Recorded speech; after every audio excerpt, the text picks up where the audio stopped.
We're gonna thank you, Lord, for this very moment, O God, that you have given us. Thank you, Holy Spirit, for being with us tonight. Lord, we continue to offer you our lives. It's our prayer, Lord, to meet every needs, O Lord. Meet every needs, O God.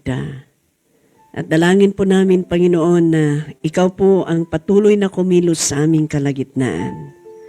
Bless everyone, even those who are joining us online. Stretch forth your hands upon them, Lord. And let your blessing continue to flow upon each and everyone as we listen and receive your word tonight. Father, thank you. Let your power and your divine wisdom be upon us, Lord, that we may understand the message that you want us to receive tonight. Father, thank you.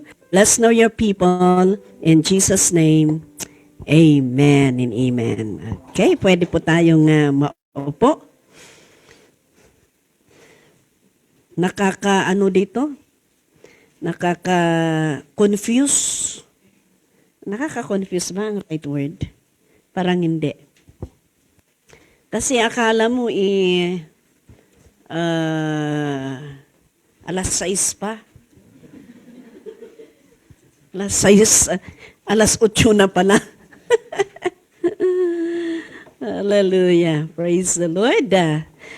Good evening to everyone. Malaking pasasalamat po muli. At tayo po ay magkakasama sa gabing ito.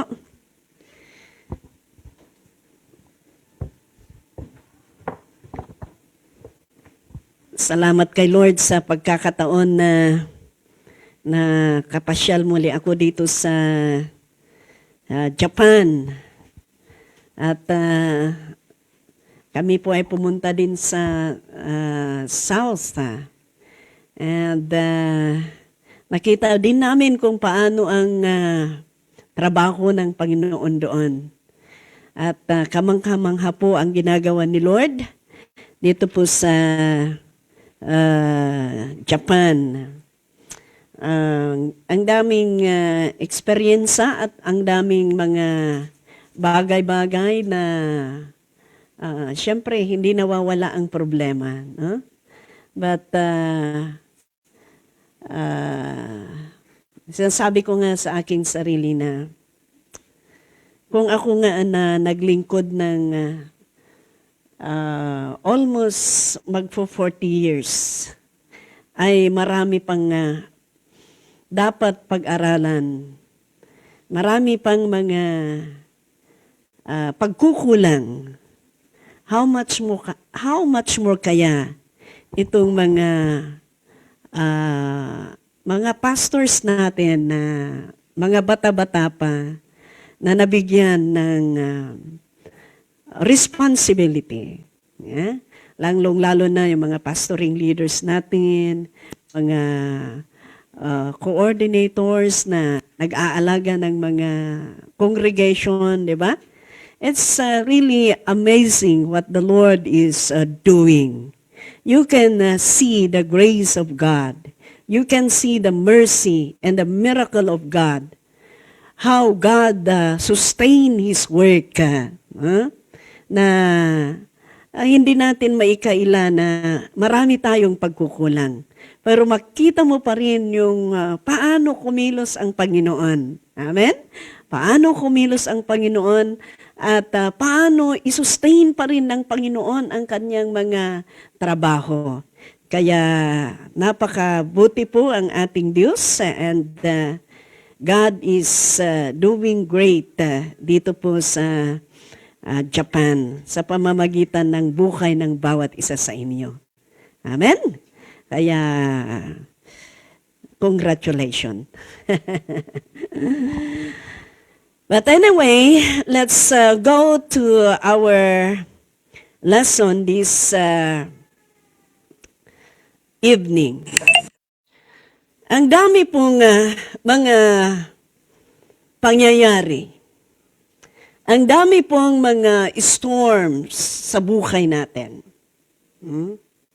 Ang daming mga problema. Ang daming mga bagyo. Right? Na dumadaan sa buhay natin bilang isang Kristiyano. Mayroon pong nag-send sa akin ng isang katanungan na gusto kong sagutin din sa araw na ito. Sabi niya, bakit alam ko naman na tapat ako kay Lord? Alam ko naman na ginagawa ko ang best ko para sa Panginoon, para sa kanyang trabaho. Bakit po, Bishop, ang daming dumadaan pa rin na pagsubok sa aking buhay? Parang ang pagkaunawan niya is, if you are faithful, wala kang problema. Parang ganun. Parang ganun.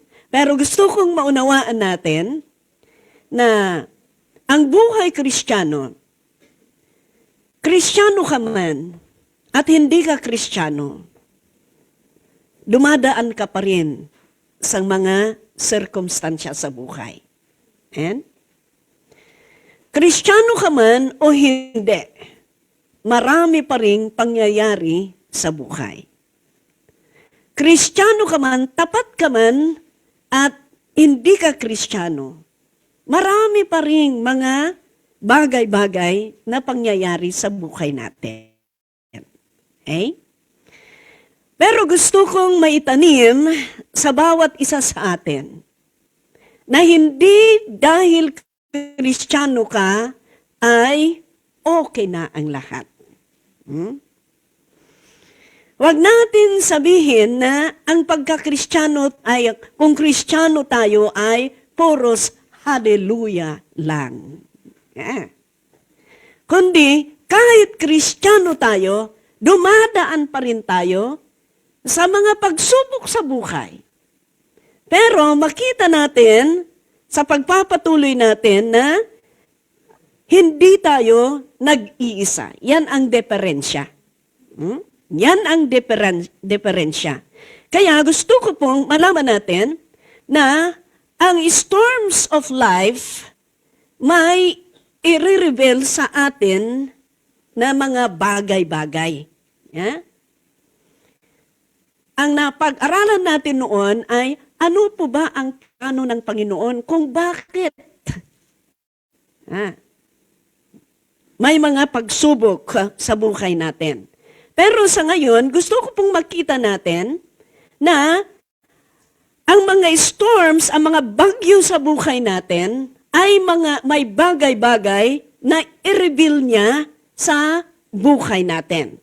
Kaya unang-una, okay, the storms of life reveal the strength of our commitment. Ang mga bagyo sa buhay natin, i-reveal niya sa atin kung gaano kalakas, gaano katibay ang ating commitment sa Panginoon. Yan. Commitment natin. Maire-reveal yung strength natin. Yung gaano katibay yung commitment natin sa Panginoon. Kung darating ba ang testing, kung darating ba ang bagyo, ay mawawala tayo or magwawala tayo? Gaano katibay ang commitment natin? Yan. Alam ninyo, pagkatapos ng malakas na bagyo, makita mo ang matibay na punong kahoy pagkatapos ng bagyo. Alam ninyo, ang kahoy na yan, punong kahoy na yan, kung talagang matibay, nakatayo pa rin. Nakatayo pa rin pagkatapos ng malakas na bagyo. Yan. Okay. So, the storms of life reveal the strength of our commitment to the Lord. Another is, it reveals the level of our maturity. Kung darating ang bagyo, i-reveal niya sa atin kung gaano tayo ka-matured sa paglilingkod. Yan. Matured ba tayo? Yan. Kaya darating at darating yung bagyo na yan. Para makikita mo sa sarili mo kung gaano ka ka-matured sa paglilingkod mo. Yan. Another is, i-reveal niya gaano ka-healthy ang attitude mo. It reveals the health of your attitude. Kung may bagyo kasi, doon lumalabas ang tunay na attitude. Kung may pera, praise the Lord. Kung walang pera, saan ang Bombay?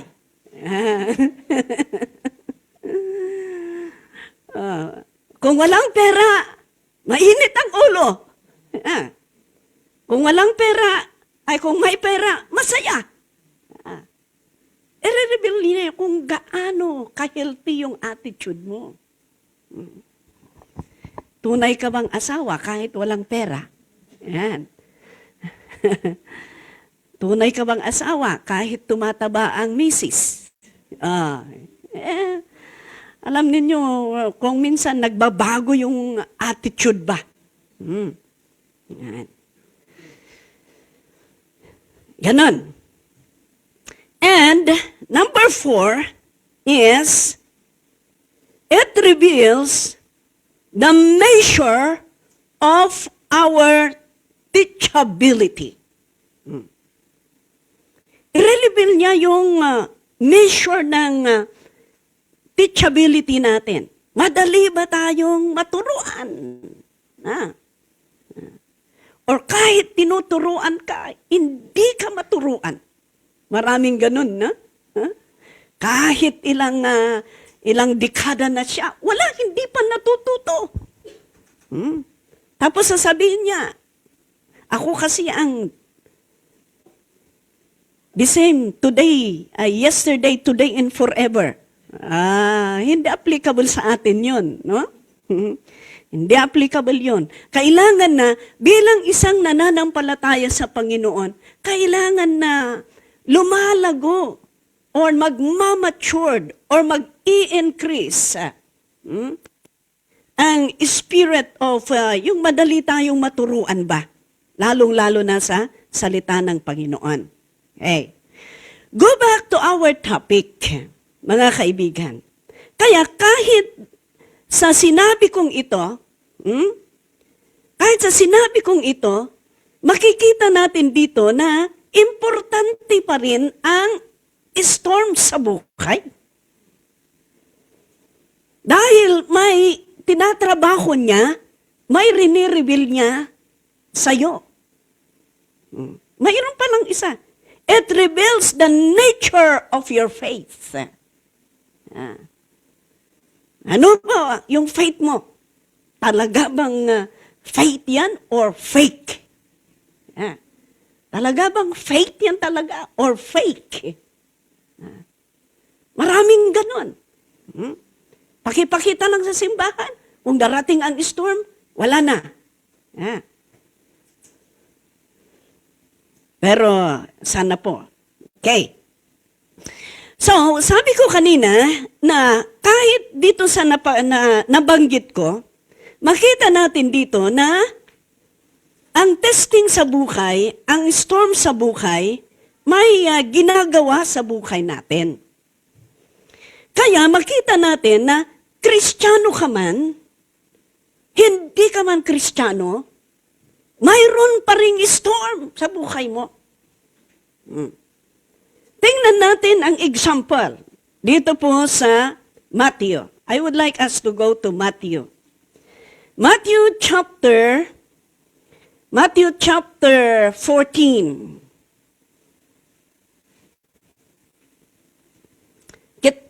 Tingnan natin itong mga disciples ng ating Panginoon. In Matthew chapter 14, verse 22. Starting verse 22. Okay. Alam natin, ang mga disciples ni Jesus, sumusunod sila sa Kanya. And one time, sabi niya dito, immediately, Jesus made the disciples get into the boat and go on ahead of Him to the other side, while He dismissed the crowd. So makita natin dito na ang mga disciples, si Jesus, siya ang nag-utos, siya ang nagsabi na sumakay sila sa boat na papunta doon sa kabilang bangir. Kabilang bangir. Other side. Yeah. So makita natin dito na si Jesus ang nag-utos sa kanila. Itong mga disciples naman, sumunod sila kay Jesus. Yeah? Sumunod sila kay Jesus. Tapos, dinismiss ni Jesus yung mga crowd. Alam naman natin yan. Sumusunod ang mga crowd, ang mga disciples, yan ang inuutusan ni Lord na nagsuserve sa mga tao. Then, sabi niya dito, one time immediately, Jesus made the disciples get into the boat and go on ahead of Him to the other side while He dismissed the crowd. So makita natin dito na si Jesus ang nagpasakay sa kanila, nag-utos sa kanila na sumakay doon sa bangka at pupunta sila doon sa other side of the lake. Ito na mga disciples. Sumunod sila, nag-obey sila kay Jesus. Nag-obey sila kay Jesus. Next verse.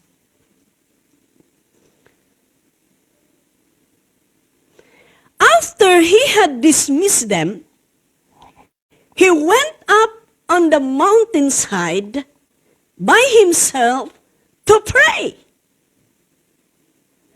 When evening came, He was there alone. Basahin natin. Next, please. But the boat was already considerable distance from the land, buffeted by the waves because the wind was against it. Okay, listen to this. Inutusan ng Panginoon, pinasakay niya ang kanyang mga disciples na pupunta sa other side. Sumunod ang mga disciples sa utos ng Panginoon. Amen? Sumunod sila. On the way, dumating ang storms doon sa kalagitnaan ng, kalagitnaan ng, doon sa lake. Doon sa, yan.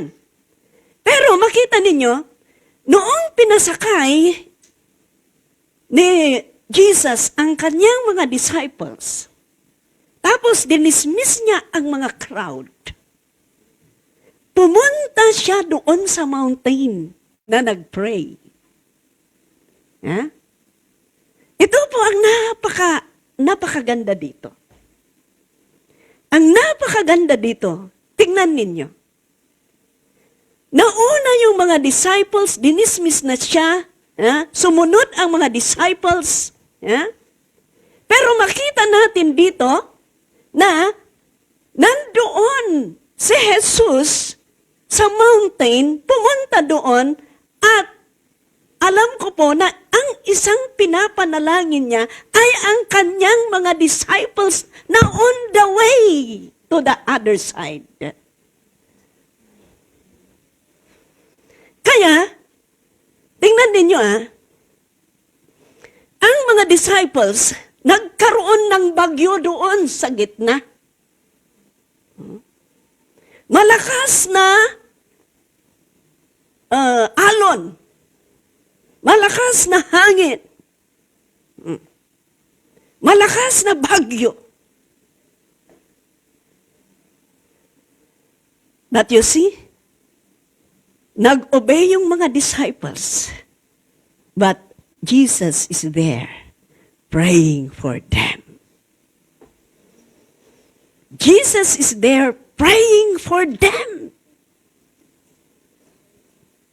Yan ang diferensya. Nag-obey sila. Nasalubong nila ang bagyo. Pero nandoon si Jesus nagpe-pray para sa kanila. Nakita ba ninyo yan?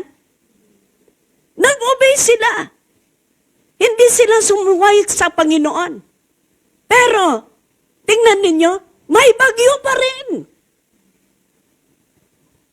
May bagyo pa rin na nasalubong nila sa kanilang daan.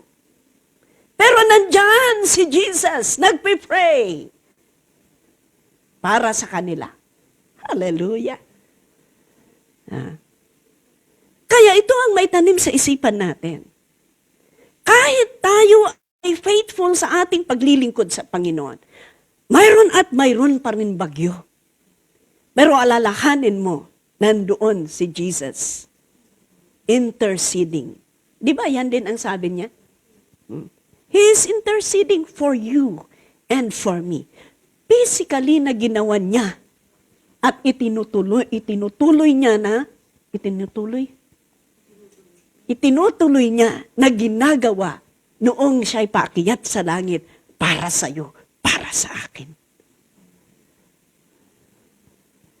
Hallelujah! Amen? Okay. When evening came, he was there alone. Next verse. But the boat was already considerable distance from the land. Tingnan ninyo, buffeted by the waves because of the wind was against it. Doon pa sila sa laot. Laot, tama? Yeah. Lumalalim yung Tagalog ko. Next verse. During the fourth watch of the night. Ano ba ang fourth watch? Madaling araw. According to the ang madaling araw daw, yan ang pinakamalalim at pinaka-dark. Pinaka-dark. Tingnan ninyo. Ang napakaganda dito. Aside si Jesus, nag-pray sa kanila. Hindi lang nag-stop doon. Nakita, alam ni Jesus kung ano ang mangyayari. Yung time na pinaka-dark sa buhay, pinaka-delikado sa kanilang buhay. Nagpakita, pumunta si Jesus. Wow! Yan. That's why, ito mga kaibigan, kahit pa lang sa pinaka-darkness ng buhay natin, magsushow up si Lord. Magsushow up si Lord. Kung hindi man nag-show up, baka yan, hindi pa yan ang pinaka-darkness sa'yo. Grabe ka naman. Marami nang nangyari. Pero yan ang tandaan natin. Yan ang tandaan. Hindi lang magpe-praise si Lord para sa'yo. Pero in the time of darkness sa buhay mo, God will show up.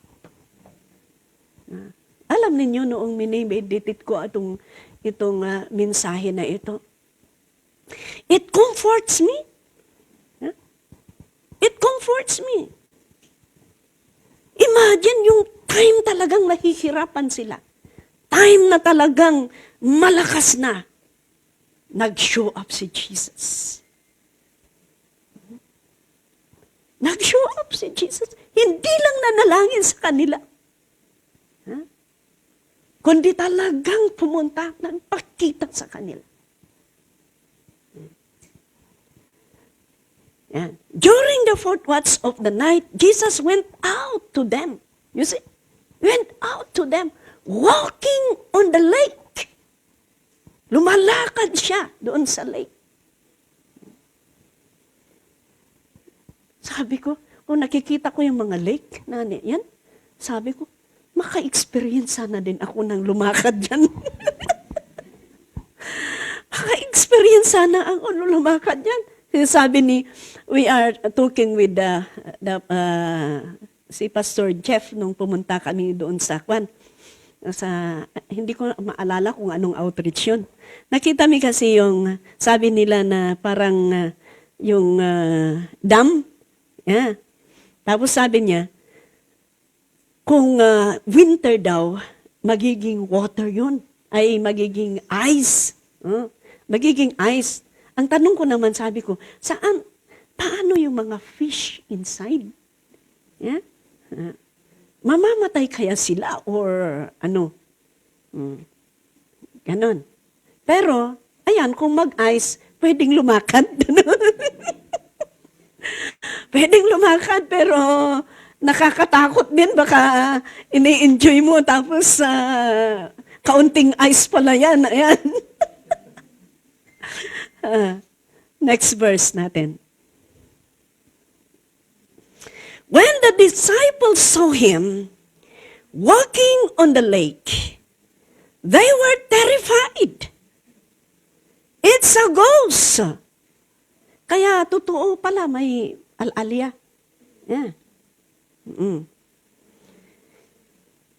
They said and cried out in fear.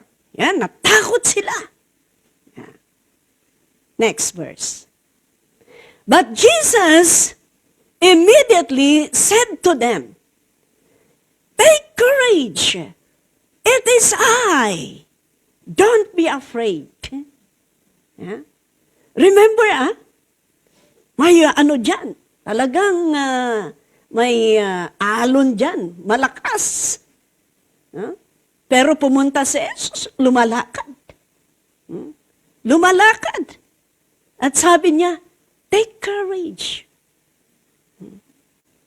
Take courage. It is I. Don't be afraid. Parang yung sinasabi ni Lord, makita ninyo, malakas ang alon, malakas ang bagyo. Pero tingnan ninyo, mga anak, mga disciples, lumalakad ako. Lumalakad ako. Inaapakan ko ang tubig. He is encouraging them that nandoon yung problema, yung bagyo, yung typhoon, inaapakan, nandoon under our feet because of Jesus. Sabi niya, take courage. It is I. It means, inaapakan ko. I am in control. I am in control. It is I. Don't be afraid. Ang galing ni Lord. Ganon ang mensahe ni Lord. Imagine, lumalakad lang. Inaapakan lang niya ang mga alon. At sinasabi niya, take courage. Come on, my children. Come on, my children. Yung typhoon, yung problema, ayan, inaapakan ko lang. Ako ang may control sa lahat, mga anak. Yan po ang mensahe ng Panginoon sa atin. I am in control, my dear. Ha? Parang nagsusurfing si Jesus, ano? Parang nagsusurfing si Jesus. Hallelujah. Ha? Salamat kay Lord. Nasa akin ang victory, sabi ni Lord. Nasa akin, huwag kayong matakot. Huwag kayong matakot. Napakaganda yung ganun, ano? Darating ang bagyo, isipin mo, ang problema na apakan mo lang. Darating ang pagsubok, ang problema nandun lang under your feet. And always remember the word of God, I am in control. Don't be afraid. Huwag kang matakot, anak. Ako ang may kontrolado sa lahat. Ito nga nagsusurfing ako eh. Ang galing, ano? Galing. Kaya, yan po. Hindi nag-complain.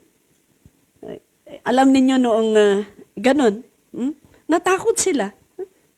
Pero hindi nila sinabi, ikaw kasi Jesus eh. Alam mo na may typhoon. Bakit hindi mo tiningnan ang weather forecast?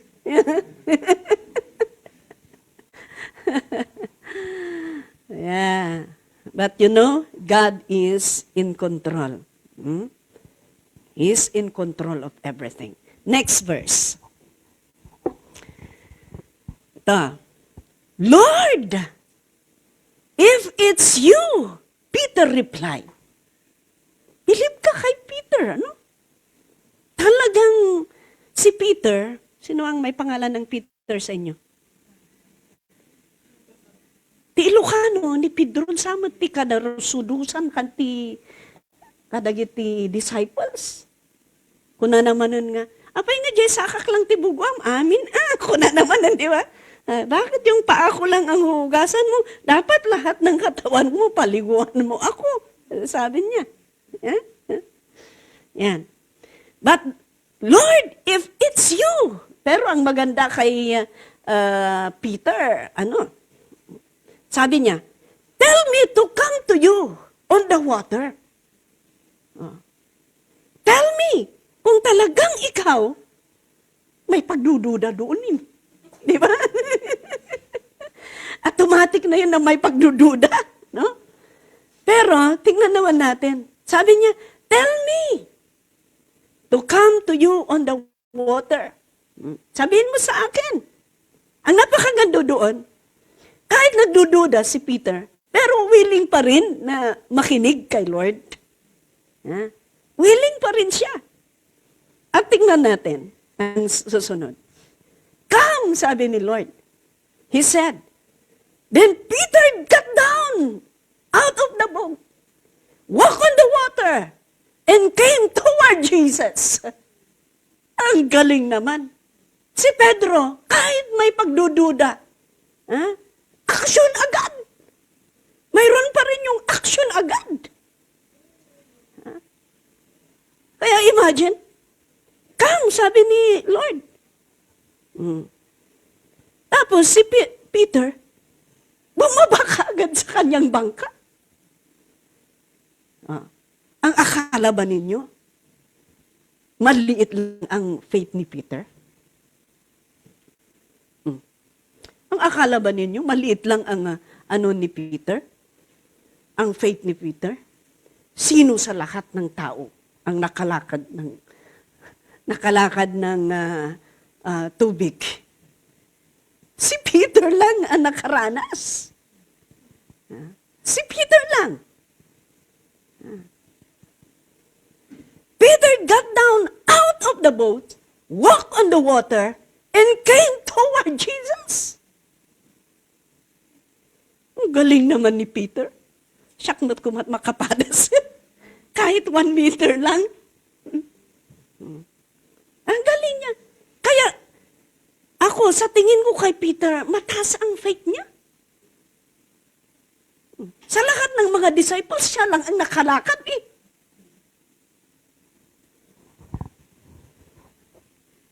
At mataas ang hindi pa rin tayo nakalakad ng tubig. Sana maka-experience tayo. I-try nga ninyo kung mag-ice. I-try ninyo kung mag-ice. Yung darating ng ice. O, lumakad kayo. At least nakalakad kayo ng water. No? Pero hindi water, ice. Pwede naman ice water. Yan. And next verse. But when he saw the wind, he was afraid. Yan. Tingnan ninyo, ang tao, may time na bababa ang kanyang pananampalataya. Aminin man natin at hindi, ganon. Tingnan ninyo si Peter, nakalakad.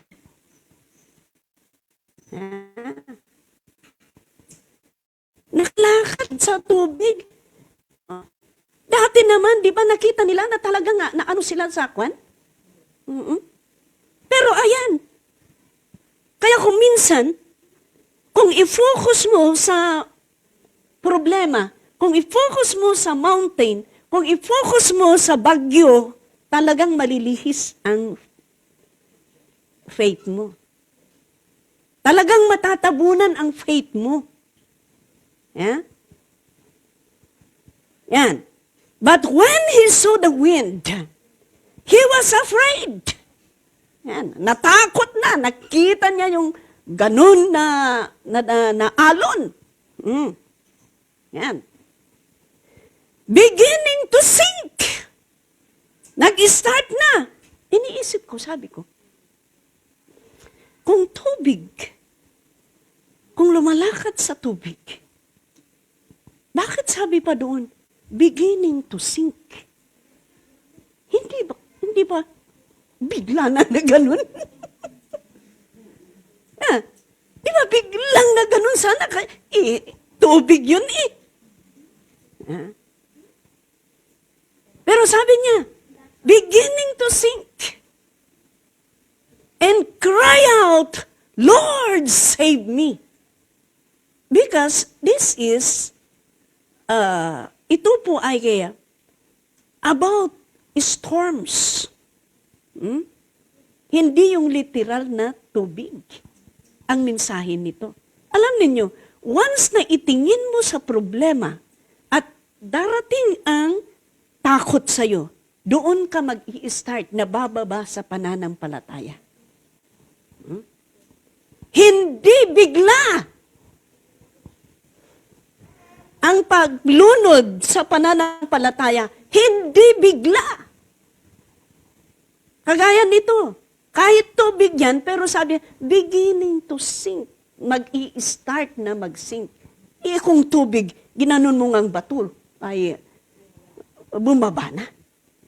But it means, if you focus on typhoons, problems, and you start na matakot, then that is the starting of your sinking spiritually. Doon mag-i-start na bababa ka na sa pananampalataya mo. But it's good. Ang napakaganda kay Peter, sabi niya doon, nung mag-i-start na mag-sing siya, cried out. Umiyak sa Panginoon. Tapos sabi niya, Lord, save me. Yan ang maganda. Kung noong naramdaman niya ni Peter na bumababa na siya, nagsising na siya, ano ang nilapitan niya? Ano ang tinawagan niya? Ang ating Panginoon. Kaya hindi matuluyan. Ang napakaganda, tingnan ninyo. Kaya pagdating ng problema, because sabi ko nga, whether you like it or not, may panahon na talagang bumaba, parang mapapagod tayo. Pero, ang napakaganda na gagawin natin, let us just cry out to the Lord to save us. Ganun lang. Ganun. Yan din ang sikreto ko. Umiiyak lang ako sa Panginoon. Kung napapagod ako, umiiyak lang ako sa Panginoon. Kung maraming testing sa buhay ko, umiiyak lang ako sa Panginoon. Kung sunod-sunod ang pagsubok, iyak ko lang sa Panginoon. Yan lang ang gagawin ko. Dahil kung sasabihin ko sa member ko, wala, baka manulupay-pay din sila. Manlulupay-pay din sila. So, ang sekreto is, ito, ginawa ni Peter. Tinawagan niya ang Panginoon, sabi niya, Lord, save me. Ang napakaganda, tingnan natin. Next verse. Immediately, tingnan ninyo, immediately, Jesus reached out His hand and caught him. Talagang immediately, sabi niya, noong tumawag si Peter, when Peter cried out and said to the Lord, Lord, save me. Immediately, sabi niya dito. Hindi niya sinabi, oh, sige. Yeah? Alam ninyo, ang napakaganda kay Peter dito, nandoon yung talagang tuminga, ang faith ni Peter, talagang sinurinder ni Peter ang lahat sa Panginoon. Alam niyo si Peter, tingnan ninyo ito si Peter, professional na fisherman. Alam niyang maglangoy yan. Alam niyang maglangoy yan. Ano ang ginawa niya? Noong nag-start na malunod, hindi lumangoy. Dahil alam niya na hindi niya kaya sa sarili niyang kalakasan. Ang tinawagan niya ang Panginoon pa rin. You know? Siguro, no, da kayo diya, aglangoy kayo, agsubli kayo, jaybot, di ba? Maglalangoy ka na lang. You swim and you go back to the boat. Yeah. Yan ang kwan. Pero, kaya tingnan ninyo, alam ng Panginoon si Peter, Peter is totally nakasurrender kay Lord. Yeah. Totally nakasurrender kay Lord. Yeah. Kaya nakita ang Panginoon ang puso ni Peter. So, what God ginawa ni Jesus, immediately, you see, adagahan nga makawat dito. Tagalog? Okay. Immediately, Jesus reached out. Hindi niya sinabi nga, okay, maglangoy ka pa, Peter, mamaya kita mamaya kita iaon. Sige, maglangoy ka pa. Di ba expert ka na fisherman? Hindi ginawa ni Lord yan. But you see the hand of God. Jesus reached out immediately and caught him. And Jesus lift him up. Then after that, yan, you of little faith. Tingnan ninyo, naging little faith. Kaya nag-sink. Yan. Kaya pala ganun. Once na lumiliit ang faith natin, doon tayo magsisink. Aside yung focus natin sa mga storm sa buhay, kaya magsisink tayo. Aside yung little faith natin, ayan, kaya magsisink tayo. At sabi niya, he said, why did you doubt? Why did you doubt? See? Isa pala na bagay para magiging little faith tayo because of doubting. Because of doubting. Yan pala ang kalaban. Yan ang kalaban ng faith. Hallelujah. Next verse. And when they climb into the boat, the wind died down. Hallelujah. The wind died down. Next verse. Then those who were in the boat worship him, saying, truly you are the Son of God. Hallelujah. Kaya makita natin, pati pala yung mga kasama nila, talagang may nagda-doubt sila. Talagang nagda-doubt din sila. Pero ang napakaganda dito, tingnan ninyo, sa lahat ng nakasakay doon sa boat, si Peter lang. Si Peter lang ang nakarinig ng boses at nag-action. Kaya siya ay nakalakad ng doon sa tubig. Kaya, mga kaibigan, mga kapatid, makita natin dito, because of what had happened, the faith of those nakasakay doon sa boat, kasama ni Peter. Ano ang resulta? Then those who were in the boat worship him, saying, truly, you are the Son of God. Hallelujah. Kaya makita natin dito, alam ninyo, yung miracle na ginagawa ng Panginoon sa buhay natin, may sumasabit din para lumago din ang kanilang pananampalataya.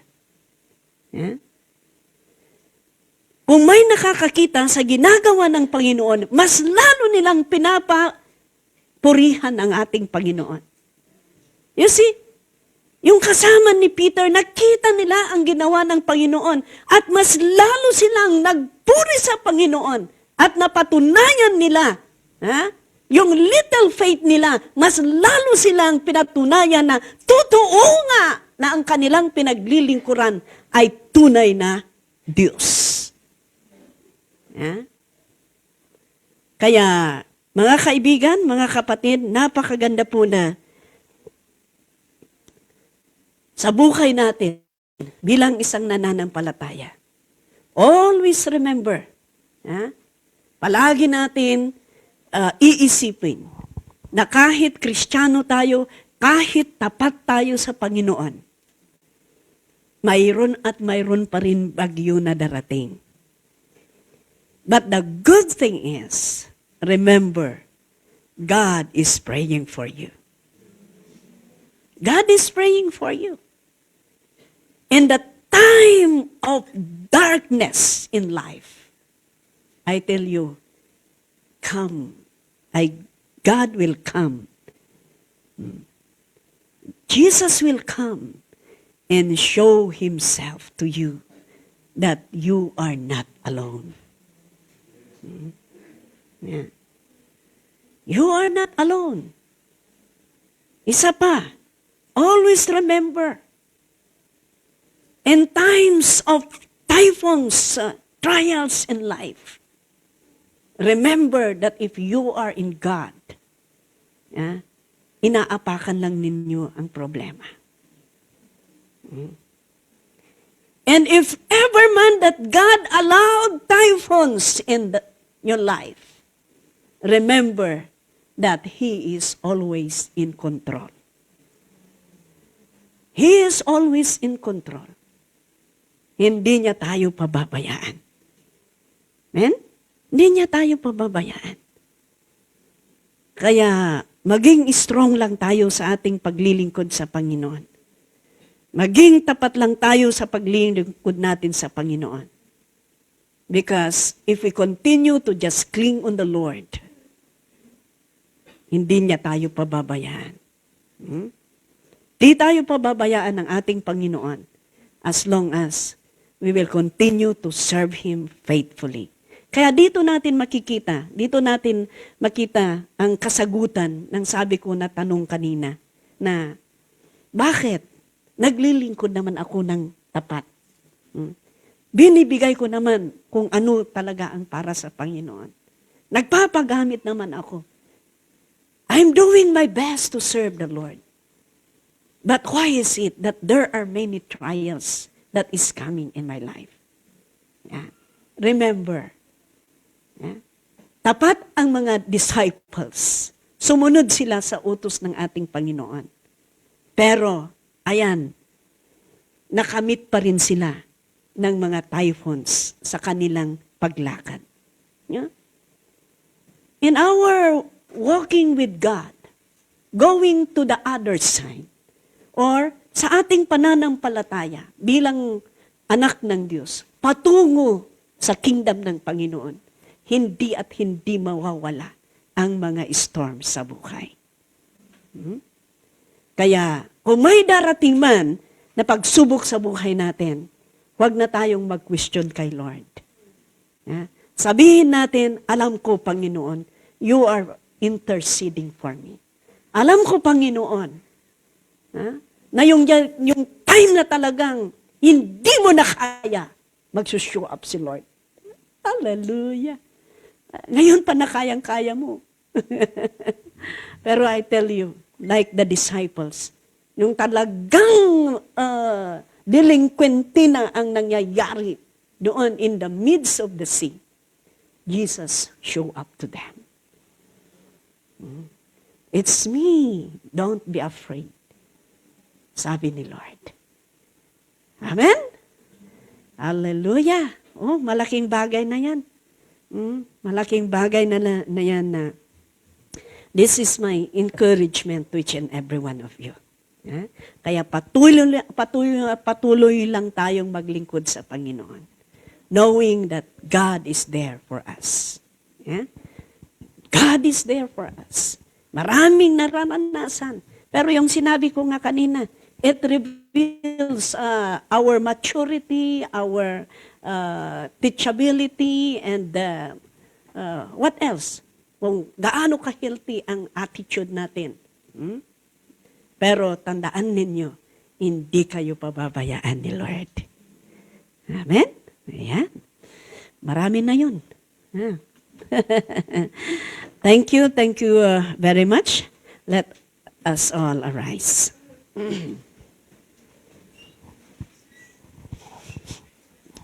Hallelujah.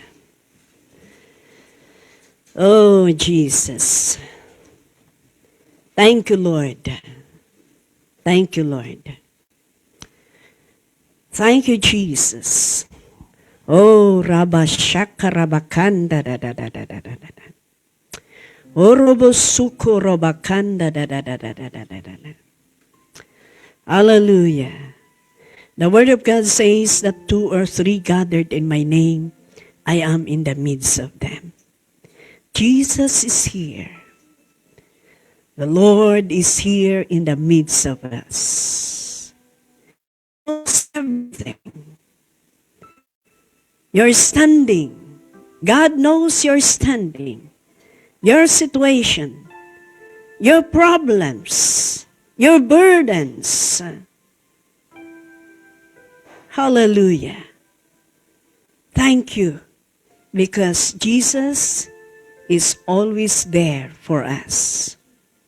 He promised that He will never leave us nor forsake us. But He is there, ready to lift us up in times of trouble. Kaya sa oras ito, whatever problem you are in life, remember what we have just learned. Jesus is there praying for you. In times of darkness, God will show up to you. And He will say, don't be afraid.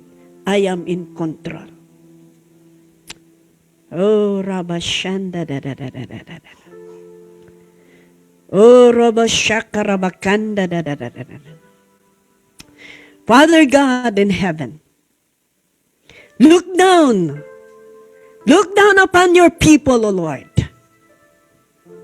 Ikaw po ang kailangan namin. Ikaw po ang Savior namin. Ikaw po ang pag-asa namin, Panginoon. Alam mo po kung ano po ang kalagayan ng bawat isa. But Father, thank you, Lord, because you have promised to your word. And we know that your word, you will never fail your promises, O Lord. That you are going to accomplish to your people who believe, O Lord, and trust you. Father, in the name of Jesus, work out your purpose upon your people. Those who are in need, O God, in need of healing, heal them. In need of restoration, restore them, O God. Those who are in need of deliverance, deliver them, Lord, in the name of Jesus. Even salvation, Lord, I speak salvation upon your people, upon their family, upon their loved ones, Lord. Oh, Rabba Shaka Rabakanda Dadadai. Kung may problema man sila, Panginoon, ikaw ang solusyon ng aming problema. Ikaw ang katugunan ng aming pangangailangan. Kaya kahit sa oras na ito, kumilos ka sa buhay ng iyong mga anak. In the name of Jesus. Father, thank you for your touching power upon them. Even those who are joining us online, touch them, Lord. For you are a God of miracle. You are not a God of a distance, but you are a God of miracle, Lord. Hallelujah. Thank you, Jesus. Salamat po, Panginoon. Pagpalain mo ang buhay ng bawat isa. Lalong-lalo ng aming pananampalataya na sa oras, Panginoon, na kami po ay nanlalamig, kami po ay nanghihina. Lord, help us, Lord, to cry out to you. For we know, Lord, that your hands is always there to lift us up, O God, para hindi po kami mawala, Panginoon, sa aming pananampalataya. Salamat, O Diyos. Pagpalain mo ang bawat isa. Pagpalain mo din ang kongregasyon na ito. Lord, I pray for this congregation. I pray for your blessing be upon them.